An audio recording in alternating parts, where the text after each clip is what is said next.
So, you know, one thing I forgot to do a few videos back when I installed this rear axle was to, I meant to talk about the suspension that I was putting in this thing.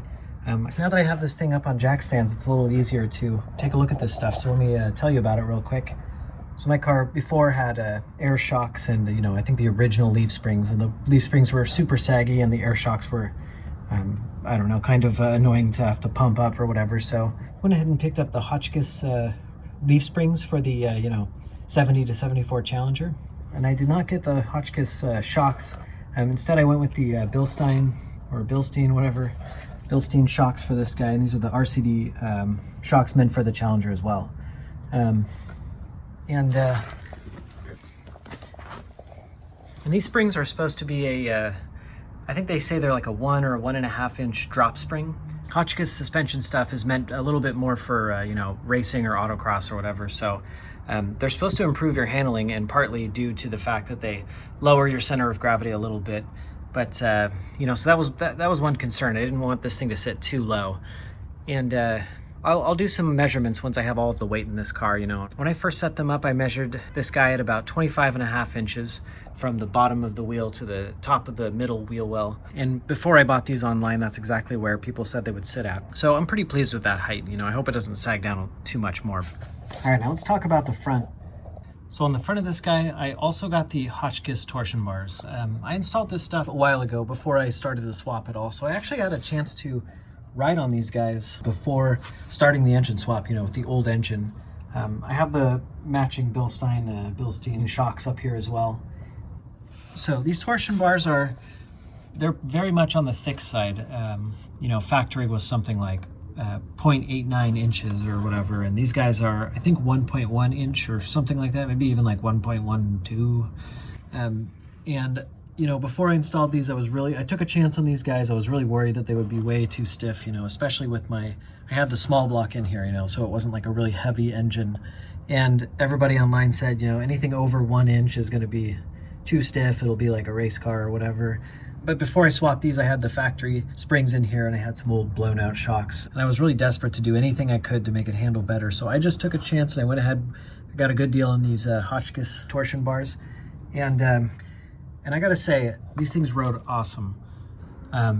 You know, they improved the handling like night and day. It was crazy. Like, it transformed the car from like an old, you know, boat to actually like a pretty like modern feeling car.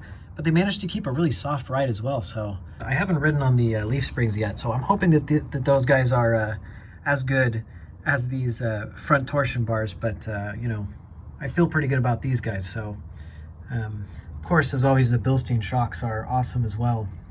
The only other things I did up here were went ahead and installed tubular control arms.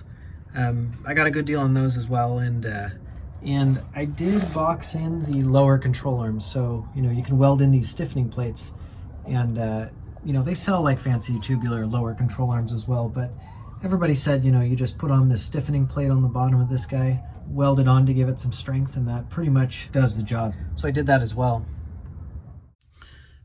All right, so I am going to turn this guy into a boxed crossmember, you know, which means that I need two sides that come up here and then another strip that goes over the top. And I think I want to make the two sides first so that I can lay the strip over the top, and I think it'll be easier to fit that guy on there. So first step is to make a wire, which I've done. Got this guy pretty much the right shape there. And I'll trace this piece of wire onto cardboard and actually make this piece in cardboard first.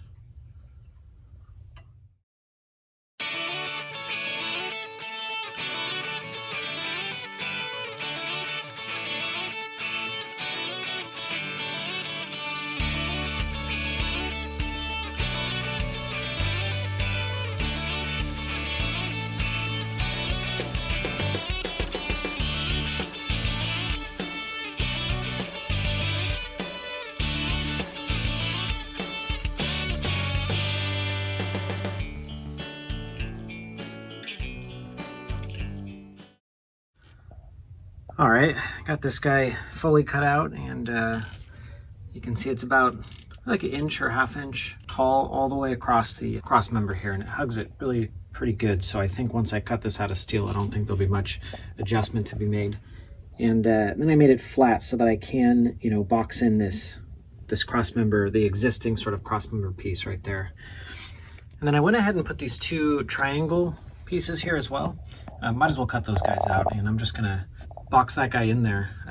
I think that there's gonna be no hope after I box this guy in for taking out my shifter, but I don't really think that's gonna be a big deal, you know. I can always cut out these little corner pieces here if I really need to get to that shifter, you know. All right, let's do some cutting.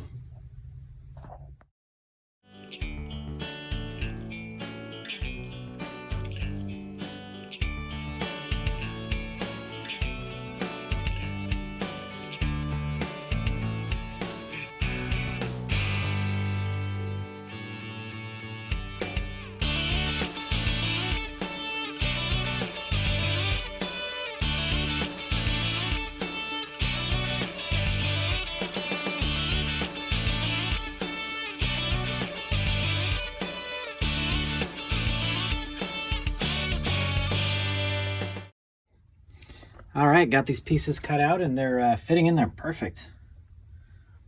Had to, of course, go back and forth and, you know, grind a little bit and get them just right. And then these two triangle pieces here I had to bend with some pliers, but I got them fitting just right in there. And then this little sort of rainbow piece here was really quite a hassle. There was a lot of back and forth carving that guy out to make it fit just perfectly, but I got it right where I like it, so I think we're good. I suppose I'll have to cut two more of those guys. I'm particularly happy with these pieces here. I wasn't sure how well I'd be able to cut and bend these into the kind of like wedge cup shaped that I needed, but just a little bit of back and forth grinding, you know, just to get it to fit right, and some pliers to bend it in. They came out pretty good. So now it's kind of like a partial dome that's going to support this thing. You know, this section will be boxed in, and this will just be kind of like a roundy sort of back part to kind of keep it from flexing, you know. It's probably unnecessary, you know. I'm sure this would have been enough to brace it from side to side, but you know, it can't hurt.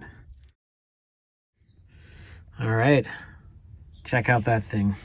Got my shift lever in the mail, and this thing is awesome. It's perfect. Definitely puts the shifter in a good position. The setback is pretty much perfect. You know, it's not like it's not too far back where I'm hitting my arm, but not too far forward that I'm reaching or hitting the dashboard, more importantly.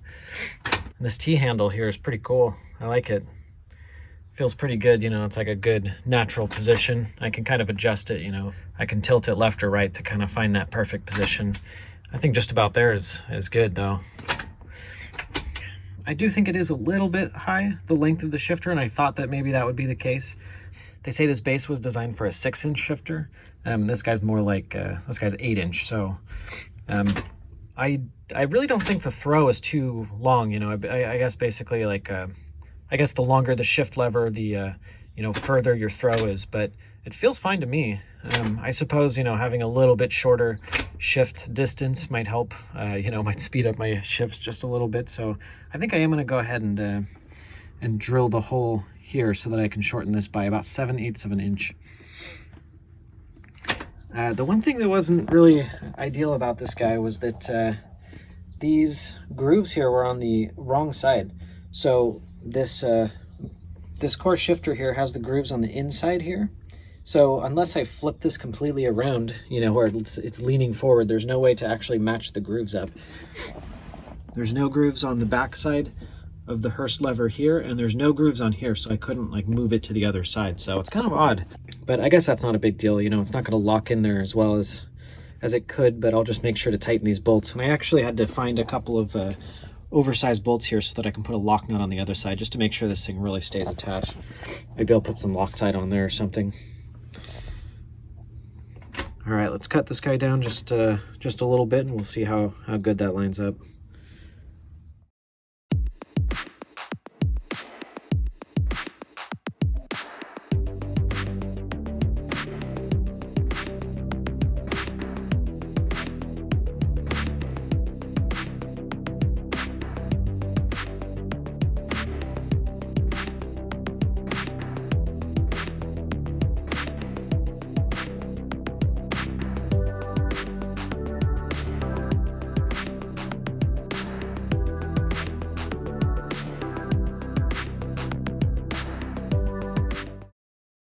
There we go. That's better. Got that new hole drilled out, which dropped it down 7/8 inch, so just shy of an inch.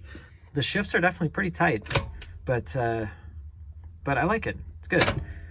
Here's the position in relation to the steering wheel, which actually is sagging down a little bit right now, so it's more like that. Yeah, it's pretty darn good. Just about where you want it.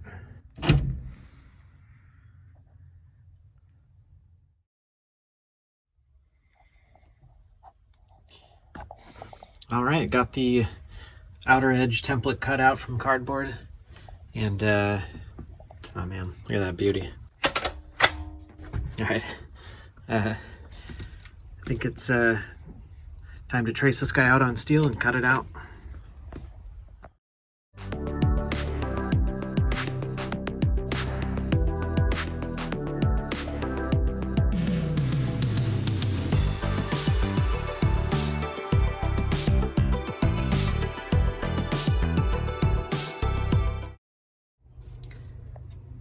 All right, got the last two pieces done here. This one I didn't bother connecting at the top because that's this middle piece is going to go right to the edge of this, so I'm just going to join that guy here and this one here to kind of curve it out. These were a lot easier to do without having to do the full rainbow all in one go. So got those two guys cut out. That should be it. Ready to cut and then box this thing in.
All right, got my 16 gauge sheet metal here, so let's start cutting out some of these pieces for the transmission tunnel.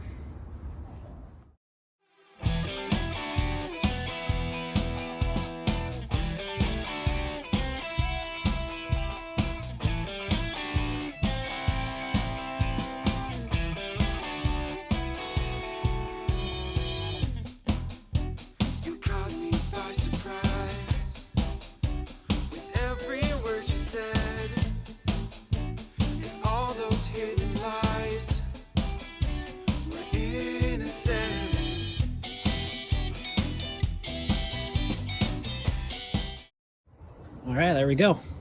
Got the 3 sections cut out. Barely made it with my disc there. Went right down to the very edge of that thing. This steel is a lot thinner than the thick steel I was using for the Crossmember, so hopefully this will be pretty easy to shape inside the car. All right, let's see how these guys fit.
All right, well, I cut the forward piece really well and got it bent up, and then this back one fit really well too.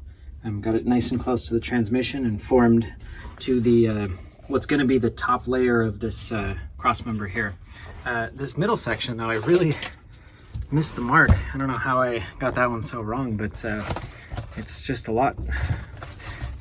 It's just way too short. So I'm gonna just go ahead and scrap what I have and try and redo this middle section here.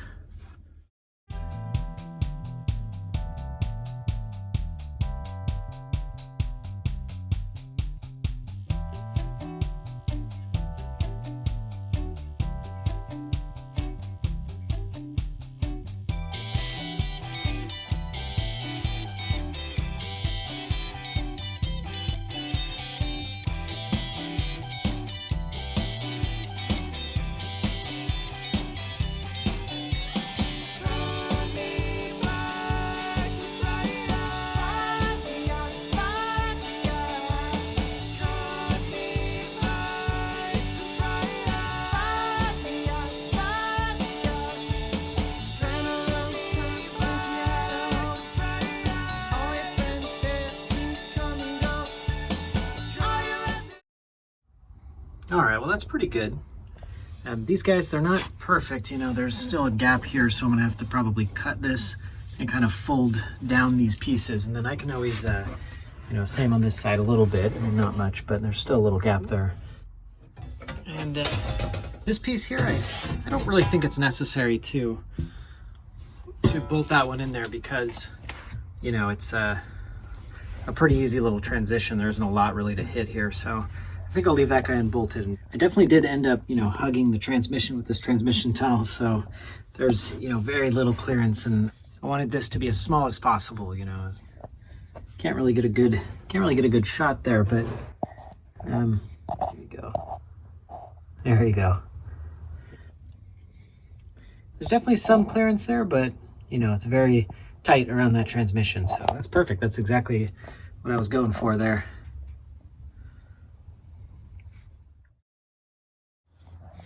You know, I realized since putting this engine in here with the new power steering pump, I never did really get a good test of these headers and how they fit. I know that they're not going to fit. That's one thing I can tell. That power steering pump is a lot smaller, but kind of not in the right places. So, you know, that, here, let's see if we can take a look. This one spot here, right, get it good, right there, this clearance in this particular spot is the real problem, at least right now. I know that there was some clearance issues down here too, and those are pretty much solved with this new power steering box, but this sort of square part of it just still juts out a little too much. You know, I'm curious where we're hitting now, or I'm curious how much the fitment here has improved. I mean, these are the ones I, of course, want to run. These are the SRT8 Jeep manifolds, so they're from like a 6.1 liter Jeep. So as far as swap headers are concerned, and I'm pretty sure that's what I'm going to have to go with next. That's my next step. There are two styles that they seem to attempt to fit around that power steering pump. The more successful ones, or the ones that look like they fit more often or fit better, are the ones where this tube, instead of just coming straight out, you know, and it hitting right here on that power steering pump, they kind of bend around and then come under. So that's like your TTI header style, and then Holley makes a set of headers as well that bend around like that. But unfortunately, none of the TTIs support the TR6060 with the passenger side starter. So that's the trouble there. I can't just buy the TTI, you know, if I could buy the TTI headers, even though they're expensive, you know, I probably would just do that.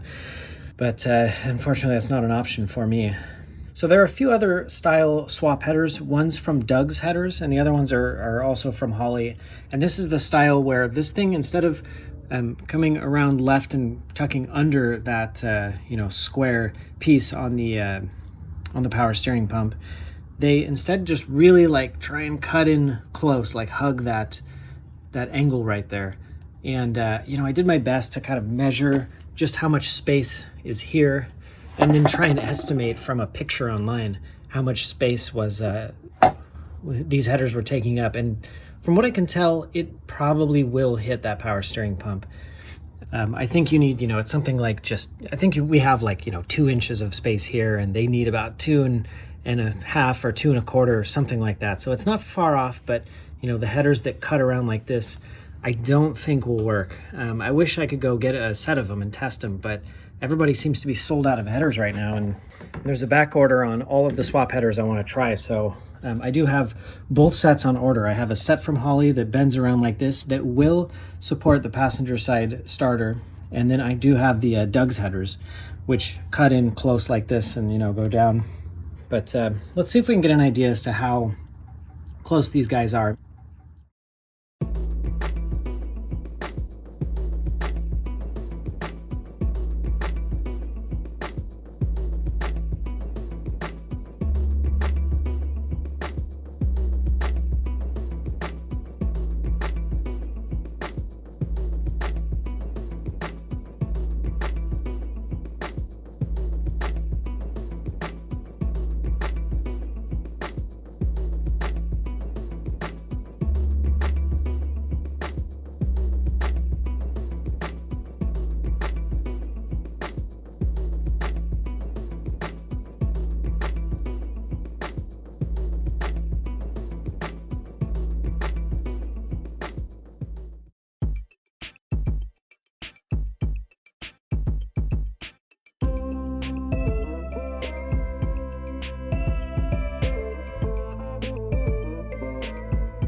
Well, as expected, no luck with these SRT8 manifolds.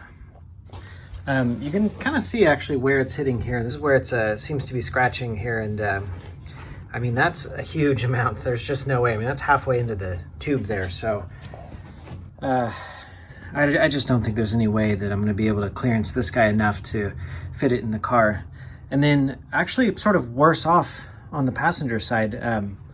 You know, when I test fit these guys, the passenger side was the one that seemed close, you know, maybe just a little bit of clearance issues with these flanges here. But now that I have the transmission in there, definitely the passenger side starters is becoming a problem. And it's just squeezing like between the torsion bar on one side and the passenger side starter on the other.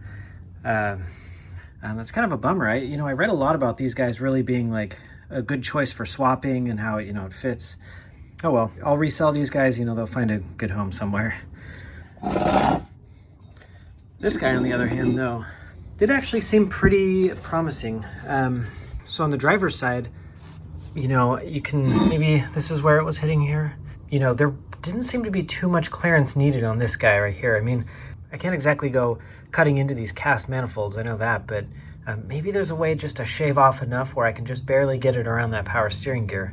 And then on the driver's side, this is no problem at all. This actually does downturn a good bit, and it seemed like actually in the perfect position. And then actually on the passenger side for this guy, that was the one manifold that did actually fit. Here, let me actually go grab the passenger side and we'll take a look at it. All right, so here's the passenger manifold, and as you can see, there's like kind of no downturn on the passenger side. Driver's side does kind of turn up a little bit, which is perfect for the Challenger, but then this guy does go straight into the firewall. There was, a bit of space here. I want to say like about this much. So if you get a sharp bend on this guy, I think that this one can be made to work.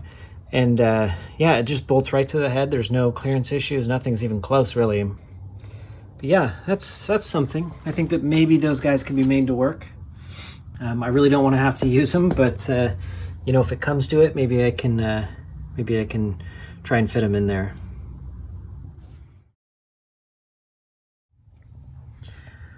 All right, well now I have my transmission tunnel shaped and bolted in there. I have my crossmember reinforcement thing tack welded in there and fitting well to the transmission. And I have that crossmember pretty much ready to be, you know, final welded or whatever, reinforced anyway. So I think at this point it might be time to pull this engine and transmission back out of here.